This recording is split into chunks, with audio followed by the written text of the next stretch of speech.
শ্ৰুতিছবি নৰপিশাচৰ বলি শুভ মুহূৰ্ত অনুষ্ঠান অনুষ্ঠিত মাজিৰগাঁওস্থিত পলাবাৰী আঞ্চলিক হৰিহৰ আশ্ৰম প্ৰাংগণত আজি বুধবাৰে শুভ মুহূৰ্ত অনুষ্ঠান অনুষ্ঠিত কৰে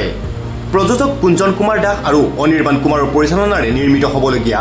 অসমীয়া শ্ৰুতিছবি নৰপিশাচৰ বলিৰ আজি শুভ মুহূৰ্ত অনুষ্ঠান অনুষ্ঠিত কৰা হয় নাৰিকল ভাঙি পলাবাৰী সমষ্টিৰ উদীয়মান যুৱনেতা জোন গোস্বামীয়ে শুভ মুহূৰ্ত অনুষ্ঠানটিৰ শুভাৰম্ভ কৰে আগন্তুক ছেপ্টেম্বৰ মাহৰ মাজভাগত সামাজিক মাধ্যম ইউটিউব চেনেল কুঞ্জন ডায়েৰী উপলব্ধ হ'ব বুলি নৰপিশাচৰ বলি শীৰ্ষক শ্ৰুতিছবিৰ প্ৰযোজক কুঞ্জন কুমাৰ দাসে জানিবলৈ দিয়ে ক্ষেত্ৰত আজি আমি শুভ মুহূৰ্তৰ অনুষ্ঠানটো ৰাখিলোঁ হৰিহৰ মন্দিৰ মাজিগাঁও ইয়াতে আজি আমি উপস্থিত আছোঁ গোটেইখিনিয়ে যোনে যোনে কৰিব আৰু স্ক্ৰিপ্টটো সম্পূৰ্ণ ময়ে লিখিছোঁ তাৰে মাজতে বিপুল দা বুলি মোৰ এজন খুৰা আছে তেখেতেও মোক বহুতখিনি সহায় কৰিছে আজিৰ পৰা শ্বুটিং আমি আৰম্ভ কৰিম বাকী আপোনালোকৰ মৰম আশীৰ্বাদ বিচাৰিছোঁ আৰু আপোনালোকে শ্ৰুতিছবিখন মোৰ ইউটিউব চেনেল এটা আছে কুঞ্জনছ ডায়েৰী বুলি তাত চাবলৈ পাব আমি এনেই ছেপ্টেম্বৰলৈকে ভাবিছোঁ বাকী শ্বুটিং আমাৰ শনিবাৰে কমপ্লিট হ'ব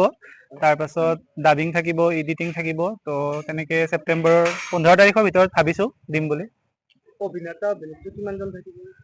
আমাৰ 13-14 জনমান আছে গোটেই টোটেল সৰুৰ পৰা ডাঙৰলৈ মূল অভিনেতা হিচাপে কোন আছে মূল বুলি কোনো নাই আমি গোটেইখিনিয়ে মানে ইম্পৰ্টেণ্ট গোটেই কেৰেক্টাৰ কেইটা মানে এটা নহ'লে মানে নিমিলা হৈ যায় তেনেকুৱা গোটেইখিনি ইম্পৰ্টেণ্ট বাকী আপোনালোকৰ পৰিচালক হিচাপে আৰু কোন থাকিব পৰিচালক হিচাপে অনিৰ্বাণ কুমাৰ থাকিব তেখেত থাকিব আৰু খুৰাহঁত আছে চাই দিব আমাক গোটেইখিনি সহায় কৰিব